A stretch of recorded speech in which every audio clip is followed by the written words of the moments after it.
Even for the Nazis, she was too brutal. Prisoners called her the Witch of Buchenwald. Her real name was Ilse Koch. She was the wife of an officer, but in Buchenwald, she became one of the symbols of fear. A dark rumor circulated in the camp. It was claimed that she selected prisoners with interesting tattoos, and that their skin was collected like a collection.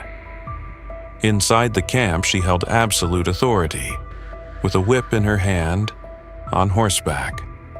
She moved through the camp like it was a hunting ground. The prisoners had nowhere to escape, nowhere to hide. So, how did this woman, a wife and a mother, become one of the most sadistic figures humanity has ever seen?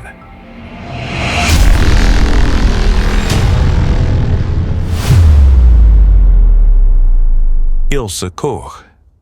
Ilse was born in Dresden in 1906, a middle-class family, a father who worked in a factory, an ordinary childhood. During her school years, she was a quiet, unremarkable young girl. There was no sign that her life would one day enter the pages of history. But Germany was changing. The economic collapse after World War I, unemployment, and political chaos. Like many others in that climate, Ilse grew close to the Nazi Party, which was rapidly gaining power, and soon after she joined the party. Around this time, Karl Koch entered her life, an SS officer, ambitious, and someone rising quickly.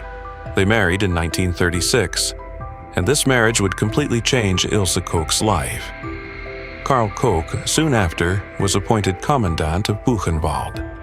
It was one of the largest concentration camps in Nazi Germany, a place where thousands of prisoners were held, forced to work, and where countless people lost their lives. For Ilse Koch, this was not just a camp where her husband worked. As the commandant's wife, she had no official authority, but everyone in the camp knew that her word was often as powerful as an order. And over time, the prisoners gave her a name: the Witch of Buchenwald. Buchenwald Concentration Camp. Buchenwald was established in 1937 in the middle of the Thuringian forests, an area of about 28 hectares, surrounded by high walls, barbed wire, and watchtowers.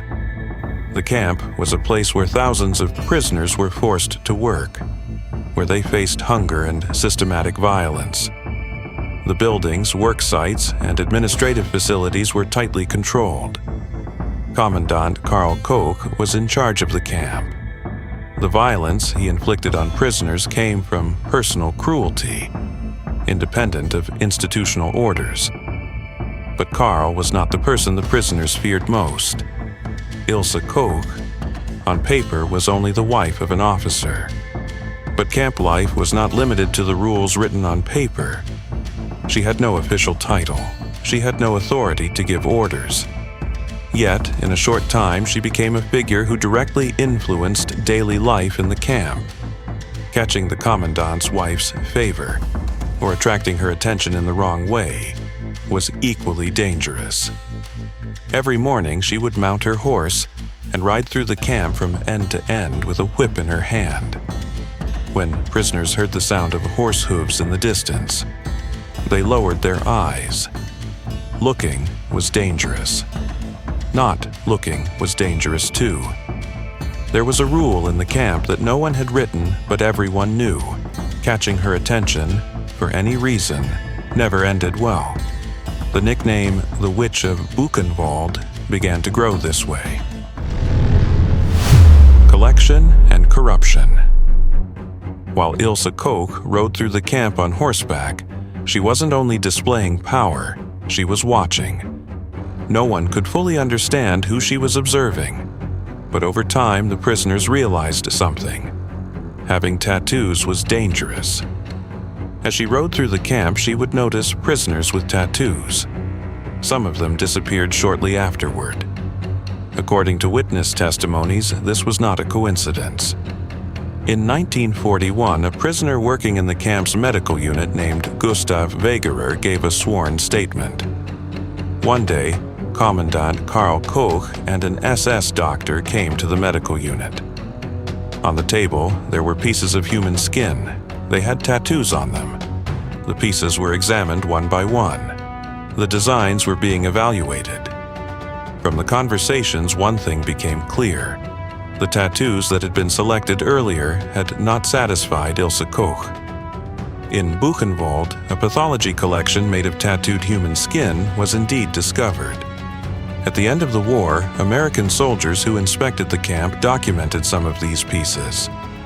However, modern historians believe that this collection was most likely created by the camp's SS doctors. No definitive evidence was ever found that Ilse Koch directly ordered these procedures. Still, witness testimonies stated that some prisoners were sent to the infirmary because of their tattoos, and that some of those prisoners were later killed. Another witness, Josef Ackermann, made an even more serious claim in court. He said that he and other workers had been ordered to prepare a lampshade made from human skin. Ilse Koch denied this accusation for the rest of her life. The courts were never able to conclusively prove this charge, but this was not the only scandal the Koch couple was involved in. In Buchenwald, all belongings of newly arrived prisoners were taken: money, watches, jewelry, and valuables. In some cases, the prisoners' gold teeth were also removed and collected. Officially, these precious metals were supposed to be handed over to the SS system. But investigations revealed that Karl and Ilse Koch kept some of these valuables for themselves. Thanks to the money and valuables taken from prisoners, the Koch couple lived a luxurious life near the camp. A large villa, horses, a private riding hall. While thousands of people were living in hunger and forced labor, the camp's administrators were living in an entirely different world. These rumors of corruption and brutality grew so large over time that eventually they led to an investigation even within the Nazi administration itself. Trial and aftermath. Even before the war ended, something had already begun to change in Buchenwald. The Koch couple's name was no longer whispered only among the prisoners. It was being talked about within the SS as well.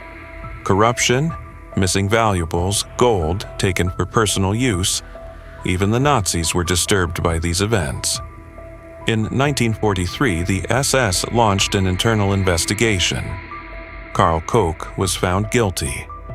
Corruption, mismanagement, unauthorized killings. Only a few days before Buchenwald was liberated, he was executed in the prison of the very camp he had created. Ilse, however, was released. There was not enough evidence. Germany was collapsing. The war was ending. Ilse Koch moved to Ludwigsburg with her 2 children. She was living an ordinary life. Or, at least she thought so. In the summer of 1945, while walking through the streets of the city, a former Buchenwald prisoner recognized her. He reported her to the authorities. Ilse Koch was arrested right there in the middle of the street. April 11, 1947. The trial began at the American military court in Dachau. Among the 31 defendants, she was the only woman. Extra rows had been set up for journalists. The entire world press was there. Chief Prosecutor William Denson said from the podium, "Not a woman in the ordinary sense, a creature of a dark and twisted world." Ilse Koch held her head high. She denied every accusation. She presented herself as an innocent wife and mother. She claimed she knew nothing about what happened in the camp. Witnesses took the stand one by one. They testified that while making prisoners serve her, she had them beaten, and that she charged at them with the whip in her hand. August 14, 1947. The verdict, life imprisonment. But the story was not over.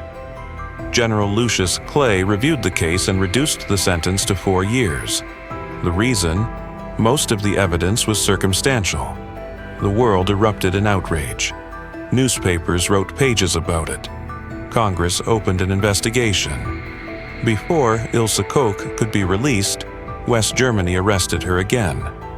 This time, she was tried by a German court. This time, the life sentence was final. Appeals were rejected. Clemency petitions were rejected. In 1967 at Aichach Women's Prison, she hanged herself with a bedsheet. She was 60 years old. In the note she left behind, she wrote to her son, "I cannot go on like this. Death is the only escape." But before that, in 1945, American cameraman Norman Krasna, one of the first to enter Buchenwald, recorded a narration. A portion of that recording goes like this. These are not pieces of parchment, they are human skins. They were used to bind books and make lampshades. Here are a man's breasts for the doubtful. The best samples were sent away, of course, but a lamp remained. Some lamps were made with human bones. We had to be content with this one.